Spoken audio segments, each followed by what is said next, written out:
ముద్రగడ పద్మనాభం ఇంటి మీద దాడి జరిగింది. ఒక ట్రాక్టర్ వేసుకొని ఒక యువకుడు వచ్చి నానా హల్చల్ చేశారు. అయితే ఇది జనసేన పార్టీకి సంబంధించిన నాయకుడు అని చెప్పి వైసీపీ ఆరోపిస్తోంది. అసలు జనసేనకు సంబంధించిన నాయకుడే కాదు, అతనికి ఎలాంటి సభ్యత్వం లేదు అనేది జనసేనకు సంబంధించిన నాయకులు కూడా ఒక క్లారిటీ ఇచ్చేశారు ఆల్రెడీ. చివరికి గంగాధర్ అనే వ్యక్తిని, గనిశెట్టి గంగాధర్ అనే వ్యక్తిని మొత్తం మీద అతన్ని అయితే అరెస్ట్ చేశారు ప్రస్తుతం. కానీ ఎందుకు దాడి చేయాల్సి వచ్చింది, ముద్రగడ పద్మనాభం ఎందుకు టార్గెట్ అయ్యారు అనేది రకరకాల చర్చలు. ఒక రకంగా కాపు సామాజిక వర్గానికి ముద్రగడ అన్యాయం చేస్తున్నారు అని మొదటి నుంచి ఆయన వ్యతిరేకంగా చూడడం. ఎప్పుడైతే వైఎస్ఆర్సీపీలో జాయిన్ అయ్యారో అప్పుడు ఆయన సవాల్ కూడా విసిరారు. పిఠాపురంలో గెలిపించి తీరుతాం వంగాగీత గారిని అని, పేరు మార్చుకుంటానని కూడా అన్నట్టుగానే తర్వాత కూడా పేరు మార్చుకున్నారు. ఈ లోపల ఆయన అక్కడ ప్రచారం కూడా మొదలు పెట్టారు. ఆయన కుమారుడు వైఎస్ఆర్సీపీ తరఫున ప్రచారం మొదలుపెట్టిన కొద్ది రోజులకే, పార్టీ తరఫున ప్రచారం మొదలుపెట్టిన కొద్ది రోజులకే ఈ ఘటన జరగడం ఏంటి, దేనికి ఈ సంకేతం ఏంటి, అది యాదృచ్ఛికంగా మామూలుగా జరిగిందా వాస్తవానికి, లేదంటే నిజంగా కావాలని ముద్రగడ పద్మనాభాన్ని టార్గెట్ చేస్తున్నారా? ఇది అంశం మీద చర్చించే ప్రయత్నం చేద్దాం. సరే, ఒక రకంగా కాపు సామాజిక వర్గం అంతా ఒకే తాటి మీదకి రావాలి, జనసేన వైపు ఉండాలి అనుకుంటున్న టైంలో ఒకప్పుడు కాపు నాయకులకి అధ్యక్షుడిగా, కాపు నాయకుడిగా పేరుగాంచిన ముద్రగడ పద్మనాభం వైసీపీ వైపున ఉండడం, ఇవన్నీ పరిణామాలు ఇలాంటి దాడులకు ఒక కారణమా? అసలు ఈ దాడిని ఎలా చూడాలి?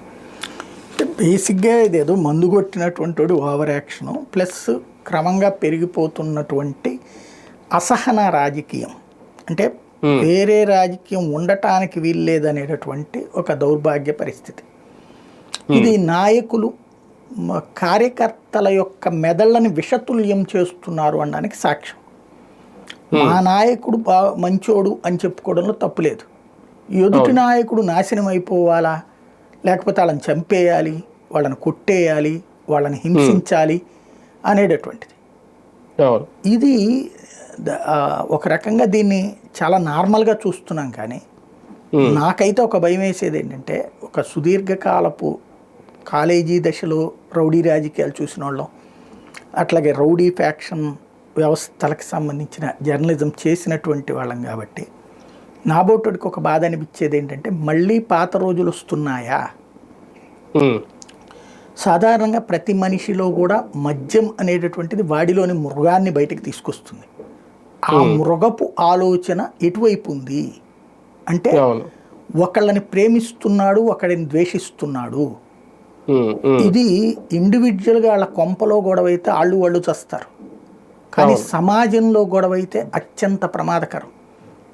ప్రతి ఒక్కడు తాగి వాడికి నచ్చని పార్టీ వాడి మీద, వాడికి నచ్చని పార్టీ కార్యకర్తల మీద, వాడికి నచ్చని పార్టీ నాయకుల్ని కొడితే చంపేస్తే ఏమైపోతుంది? ఇప్పుడు ముద్రగడ అక్కడ ఆ టైంలో లోపల ఉన్నాడు కాబట్టి బతికిపోయాడు. ఇప్పుడు తాగిన మత్తులో పొడి చేస్తే ఎవడిది బాధ్యత? వాడిలో వాడికి పిచ్చ పెరిగిపోతుంది అంటే పెర్వర్టెడ్గా మారిపోతున్నాడు వీడు. పెర్వర్షన్ ఓ రకంగా జాంబీస్ అయిపోతున్నారు. ఈ జాంబీ చాలా డేంజర్. మనం ఆంధ్రప్రదేశ్ రాజకీయాన్ని ప్రగతి పదం వైపుకి తీసుకెళ్ళకపోయినా పర్లేదు, కానీ జాంబీ దిశగా తీసుకెళ్లకుండా ఉండాల్సిన అవసరం ఉందనేటటువంటి పాఠం ఇది. ఒక రకంగా భయపెట్టడానికి జరుగుతున్న కార్యక్రమాలు సార్ ఇవి, ఆ కోణంలో చూడొచ్చా? దీని వెనకాల నేనేదో రాజకీయ కుట్రలు ఉన్నాయి, పవన్ కళ్యాణ్ ఉన్నాడు, లేకపోతే తెలుగుదేశం ఉంది అనే పిచ్చి మాటలు మాట్లాడను. ఎందుకు అంటే, ఎవడికో మందు పోయి ఇచ్చి ముద్రగడ్డలు బెదిరించడం వాళ్ళు ఎందుకు చెబుతారు? కానీ ఇక్కడ కనబడుతున్న విషయం వల్ల ఒకటి, జాంబీలుగా మారిపోతున్నారు. వాడికి పవన్ కళ్యాణ్ రాజకీయం సస్టైన్ కావాలంటే ఇంకొక కాపు నాయకుడు ఎవడు ఉండకూడదు. హరిరామ జోగయ్య దుర్మార్గుడే, ముద్రగడ పద్మనాభం దుర్మార్గుడే, అసలు కాపు నాయకులు అందరూ దుర్మార్గులే. అయితే ఒక పవన్ కళ్యాణ్కి అనుకూలంగా ఉండండి, లేకపోతే రాజకీయం వదిలేసేయండి అంటే రాజకీయం వైపుకి తీసుకెళ్తున్నారు వీళ్ళు. ఇది చాలా ప్రమాదకరం. అంటే అట్లాగా తయారవుతున్నారు, అది చాలా ప్రమాదకరం. అది పవన్ కళ్యాణ్ పెంచట్లా, కానీ వీళ్ళల్లో ఆ వ్యక్తి పూజ పెరిగిపోయి, లైక్ పాత రోజుల్లో కనుక సినిమా హీరోలు ప్రత్యక్షంగా ఎంకరేజ్ చేసేవాళ్ళు కాదు, కానీ హీరోలు అందరూ బాగానే ఉండేవాళ్ళు, కానీ హీరోల అభిమానులు పడి కొట్టుకు చచ్చేవాళ్ళు. నాకు తెలిసి మీ జిల్లాల్లోనూ బాగా ఎక్కువ ఉండేది. మాకు ఇక్కడ కృష్ణా గుంటూరు జిల్లాలో బాగా చూసేవాళ్ళు. స్కూల్ దశలోనే పొడుచుకునేవాళ్ళు. అవును. నా చిన్నప్పుడు స్కూళ్ళల్లో మాకు పెద్ద సమస్య ఏంటంటే కృష్ణ ఫ్యాన్స్, చిరంజీవి ఫ్యాన్స్. అప్పుడు కృష్ణ ఫ్యాన్స్ చిరంజీవి సినిమాలు ఎక్కిరిస్తారు, చిరంజీవి సినిమాలని కృష్ణ ఫ్యాన్స్ ఎక్కిరిస్తారు. అప్పుడు ఇటు కొంతమంది అటు కొంతమంది స్టూడెంట్స్ పోగవుతారు. దాంట్లో వీళ్ళ వైపు నుంచి ఒకడు వాళ్ళ వైపు నుంచి ఒకడిని పెట్టి కొట్టుకోమనేవాళ్ళు. ఎవడు గెలిస్తే ఆడు హీరో గెలిచినట్టు. ఆ సినిమా రోజు ఫ్లాప్ అయినా ఏదైనా సరే. అలాంటి దిక్కుమాలినటువంటిది ఏది బాల్య దశ నుంచి జరిగినటువంటి రోజులు. ఇప్పుడు ఒక రకంగా ఆ దశ కొంతవరకు బెటర్గా ఉంది. కానీ మిగతాదంతా మాత్రం ఇప్పుడు పెద్దవాళ్లలో ఈ తరహా పైత్యం పెరుగుతోందా, అది కంట్రోల్ చేసుకోవాల్సిన అవసరం ఉంది. వాస్తవానికి సార్, ఈ గంగాధర్ అనే వ్యక్తి, ఈ ఢీకొట్టిన వ్యక్తి ఎవరైతే ఉన్నారో, అరెస్ట్ కాకముందు అతను అక్కడ హల్చల్ చేసిన వీడియో ఒకటి వైరల్ అవుతుంది. ఒకసారి ఆయన ఏం మాట్లాడుతున్నారు ఒకసారి మనం ప్లే చేసి చూపిద్దాం. ఆ మాటలను బట్టి అంటే అతను కొంచెం ఏమైనా మైండ్ అప్సెట్ అయి మాట్లాడుతున్నాడా, నిజంగా మందులో ఉన్నాడా, లేదంటే దీని వెనక రాజకీయ వ్యూహం ఏమన్నా ఉందా, ఒకసారి అది వినిపించే ప్రయత్నం చేస్తాం. ఎవరా? రాజకీయాల బావరేజ్ మనం పుట్టింది మైండ్పిచ్చి, తిరిగింది పిఠాపురం. చెప్పు. ఎమ్మెల్యే గారి తాలూకా మాకు మోసం జరిగింది. ఏమైంది చెప్తాను. తాతి బయటకు వచ్చాక మీకేం తెలుసు, మీకేం తెలిసింది? ఏం చేస్తున్నా ఇక్కడ పని ఏంటి? నీకు అంటున్నాను. తాతి కోసం పలకరించడానికి వచ్చి. ఏ తాతయ్య? పార్టీ. ఏ తాతయ్య? పద్మనాభం తాత. రాజకీయాల బావరేజ్ మనం వచ్చా. ఎప్పుడు వచ్చా నువ్వు? రాత్రి వచ్చాను. ఇప్పుడు వచ్చాను. రాత్రి వచ్చి ఏం చేసావు? రచ్చ రచ్చ చేసావా? దుక్కి దున్నేసావు. తగ్గేది పుష్పరాజు. ట్రాక్టర్ ఏది? రాత్రి వచ్చి బారికి తాటి బారికి ఉన్నది. ఆనవరం ఎక్కాను. పెట్టేవిటే మామూలుగా ఒకసారి లోనకరా. ఏ తాటికి బయటకు రమ్మని భయమా? భయమా?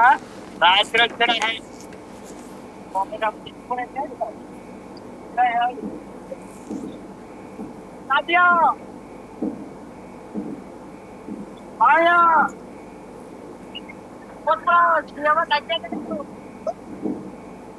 चलते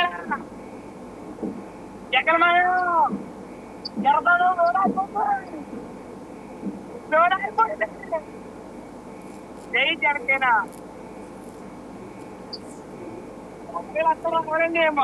చెంగేడు మా తాత.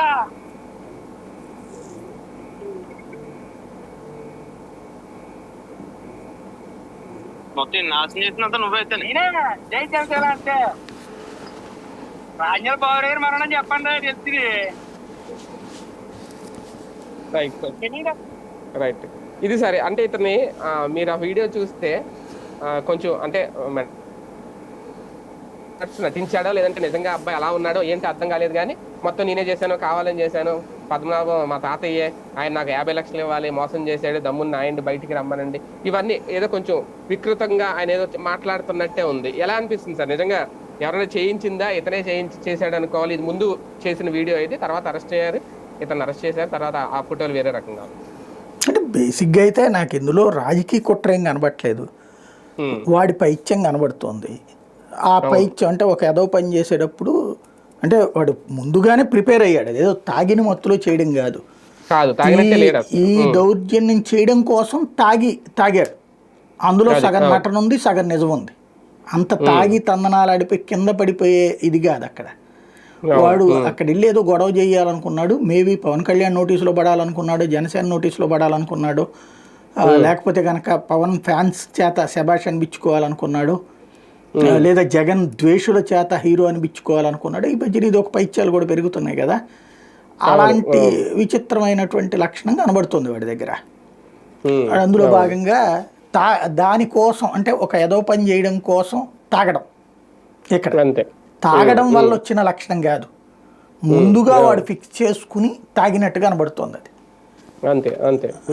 కానీ మధ్యలో జనసేన నిరికించి జనసేన బదనాం చేసే ఆలోచన కూడా ఏమైనా చేశారా ఇవన్నీ? ఇప్పుడు పదే పదే కంప్లీట్ డిఫరెంట్ ఆస్పెక్ట్ ఏంటంటే, జనసేనకి ప్రేమికులు అల్లు అర్జున్ ద్వేషిస్తున్నారు. అవును. పుష్పాని నాశనం చేయడానికి చాలా ప్రయత్నం కూడా చేశారు. అట్లాంటప్పుడు వీడు మళ్ళీ ఆడైలాగా ఎట్ట వాడతాడు? అదే కదా ఆ మాట. ప్లస్ అల్లు అర్జున్ ద్వేషించేటప్పుడు తగ్గేదే లేదనే డైలాగ్ తగ్గేదేలే పుష్పరాజ్ అని కూడా వాడాడు కదా.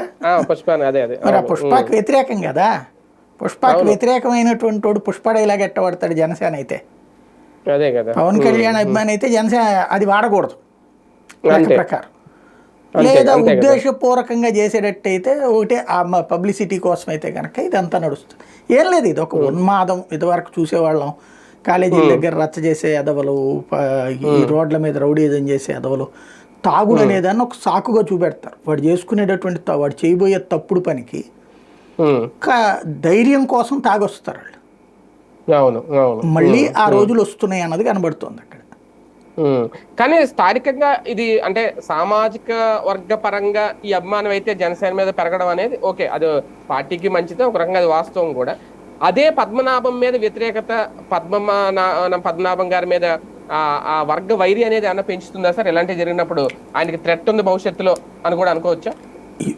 ఓవరాల్గా ఆంధ్రప్రదేశ్లో అందరికీ థ్రెట్ ఉందండి. ఎందుకంటే మనం విద్వేష రాజకీయాన్ని ప్రతి పార్టీ ప్రోత్సహిస్తుంది, పోషిస్తుంది. ఒక పార్టీ ఇప్పుడు తెలుగుదేశం కార్యకర్తలకి జగన్ అంటే అపరిమితమైన ద్వేషం, ఈ దాని పేరేంటి జనసేన వాళ్ళకి అపరిమితమైన ద్వేషం. ఇదివరకు జనసేనలకు ఉండేది కాదు. జనసేనలకు ఒకప్పుడు తెలుగుదేశం మీద ద్వేషం ఉండేది. దాన్ని వైసీపీ మీదకి మళ్లించడంలో వీళ్ళిద్దరూ కలిసి ప్రయత్నించి సక్సెస్ అయ్యారు. వాళ్ళు తటస్థంగా ఉండేవాళ్ళు అప్పుడు జనసేన వాళ్ళు. ఇప్పుడు ఈ టైప్లోకి వచ్చింది. అదే సందర్భంలో వైఎస్ఆర్ కాంగ్రెస్ పార్టీ వాళ్ళకి తెలుగుదేశం అంటే అపరిమితమైన ద్వేషం. ఇదివరకు వాళ్ళు జనసేన అనేది ఏదో లైట్గా తీసుకునేవాళ్ళు. ఇప్పుడు జనసేన మీద కూడా ద్వేషం పెరిగిపోతుంది. క్రమంగా ఈ ద్వేషాలు 3 వర్గ శత్రుత్వాల కిందకి మారుతున్నాయి.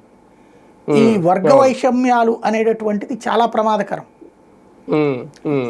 ఎప్పుడైనా సరే ఇవి ఫ్లేరప్ అయితే ఎట్లుంటుందో కోనసీమకి సంబంధించి పేరు మార్చినప్పుడు చూసాం. అదే సందర్భంలో అంతకుముందు జరిగినటువంటి తుని రైలు ప్రమాదంది చూసాం, తగలబెట్టినటువంటి సంఘటన. నాయకులు వర్గ వైషమ్యాలను రెచ్చగొట్టకూడదు, కుల రాజకీయాలను రెచ్చగొట్టకూడదు, ప్రోత్సహించకూడదు. అవి జరిగితే చాలా ప్రమాదకరం, అది గుర్తుపెట్టు. అంటే సార్ ఈ కులం ఈ పార్టీకే సపోర్ట్ చేస్తుంది, ఈ కులానికి సంబంధించిన నాయకులందరూ ఈ పార్టీలోనే ఉండాలి, వేరే పార్టీలో ఉండకూడదు.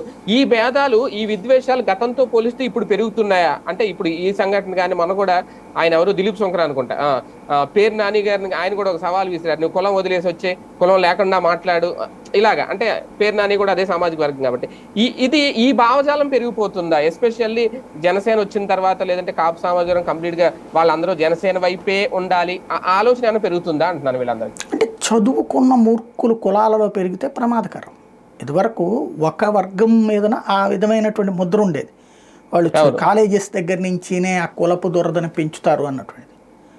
ఇప్పుడు అది రెండో పార్శ్వానికి తీసుకెళ్తే ప్రమాదకరం.